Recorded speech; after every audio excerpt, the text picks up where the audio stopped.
Yelling, the whole tower is gone. The waves are coming and they had to drop their food and It's going to be one of the watershed days in financial markets history. Radar. Now it's starting to actually gain some traction. Protests. Truck drivers have been on strike for over a week.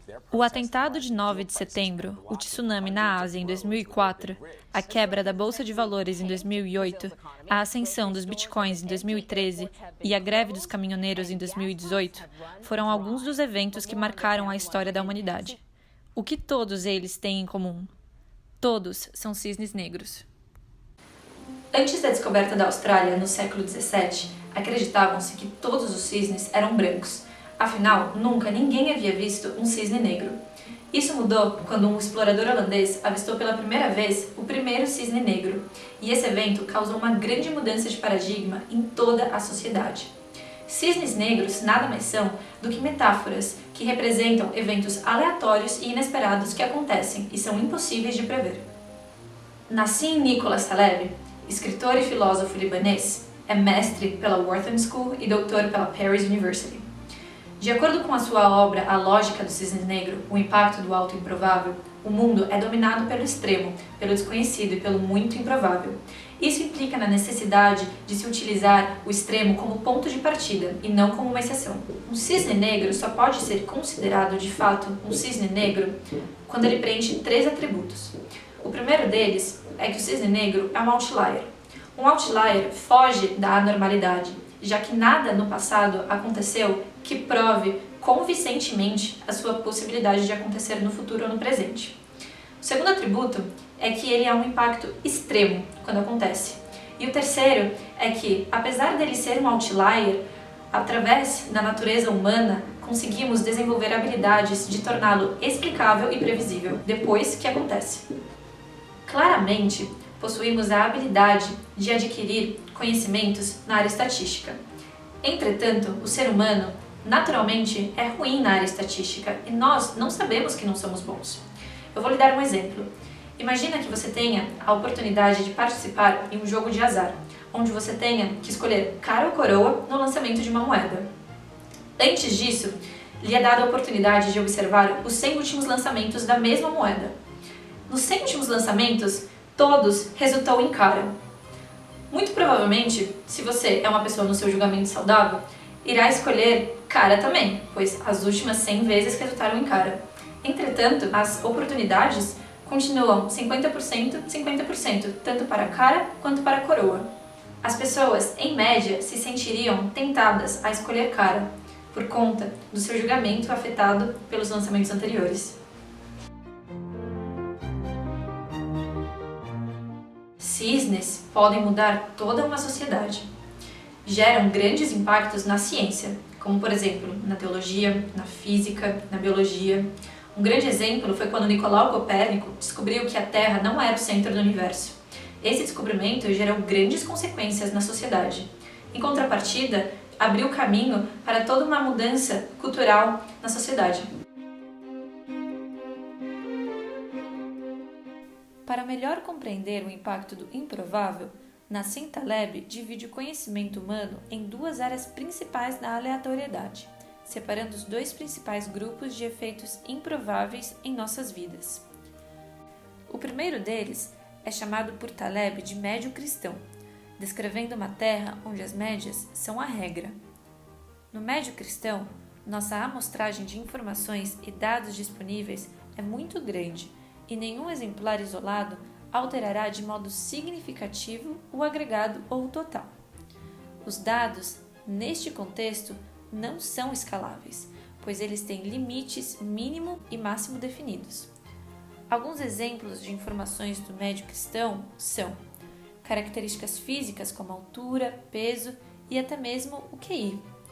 Enquanto é possível que uma pessoa pese 300 quilos, é biologicamente impossível que uma mesma pessoa pese 1000 quilos.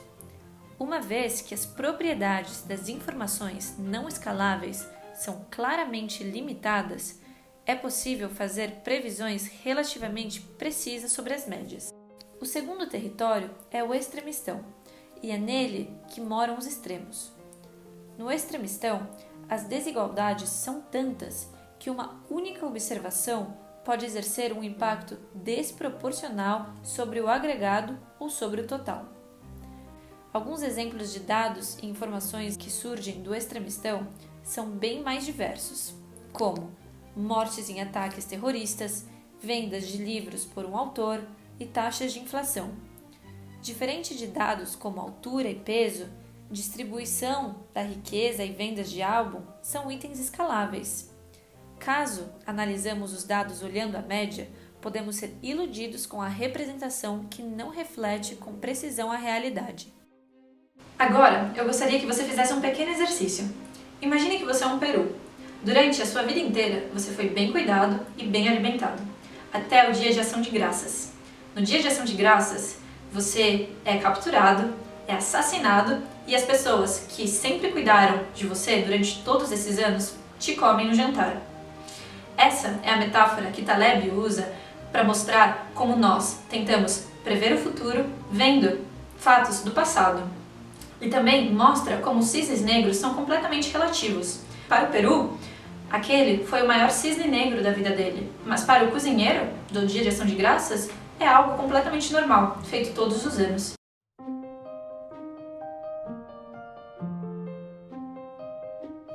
Em Advisory, o maior ativo da UI é o capital intelectual.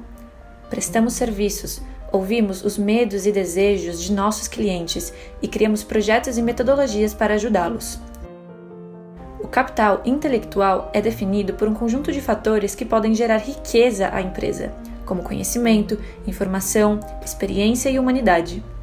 Aplicar a ideia de médio cristão e extremistão na cultura organizacional pode se provar muito eficaz. Por exemplo, empresas que tenham um perfil médio cristão são previsíveis, confiáveis, tradicionais, às vezes burocráticas e, na maioria das vezes, possuem uma estrutura muito vertical. Essas podem ser características bastante positivas, mas também não as torna em empresas muito interessantes, agressivas ou diferenciadas.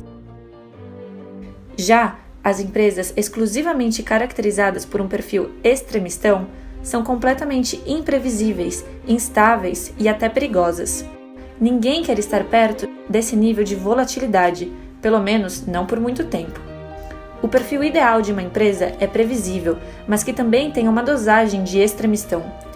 Esse tipo de empresas são complexas, agressivas e interessantes, revelando continuamente novos projetos, ideias, metodologias, serviços e pessoas influentes. De acordo com Taleb, o ideal seria manter um nível de 80-20. 80% do perfil da empresa já é conhecido pelo mercado, mas 20% do extremistão acrescenta alguma complexidade e profundidade à sua atuação no mercado. Portanto, creio que nosso diferencial competitivo na UI esteja justamente nas pessoas. Elas formam a cultura da empresa. Se nos encontramos 95% ou 100% no médio cristão, podemos pensar em alocar parte de nossa energia para explorar o extremistão. Lembre-se, é no extremistão onde as maiores possibilidades de vivenciar cisnes negros estão presentes. A história do Peru nos mostra como algo funcionou no passado, até que, inesperadamente, não funcione mais, e o que aprendemos do passado revele-se como irrelevante ou até mesmo falso. Portanto, como consultores, temos que tentar ao máximo não nos tornarmos o Peru do Dia de Ação de Graças. A lição do Peru é estar sempre preparado para o que ainda não aconteceu, ser sempre redundante. A ausência de evidência não significa evidência de ausência. Temos que nos colocar na posição de se beneficiar de um bom cisne negro, caso algum venha na nossa direção, pois nem todos os cisnes negros são ruins. O impacto de um bom cisne negro também é gigantesco. Ao atrelar a lógica do cisne negro na UI, damos espaço ao movimento global chamado One UI. O One UI é um termo que faz referência à integração de todas as service lines para, em conjunto, conseguirmos atender os clientes da melhor maneira possível e, então, consequentemente, estarmos preparados para encarar possíveis cisnes negros. E agora eu pergunto: quantas oportunidades não estão escondidas no extremistão, esperando para serem usadas na construção de um mundo de negócios melhor?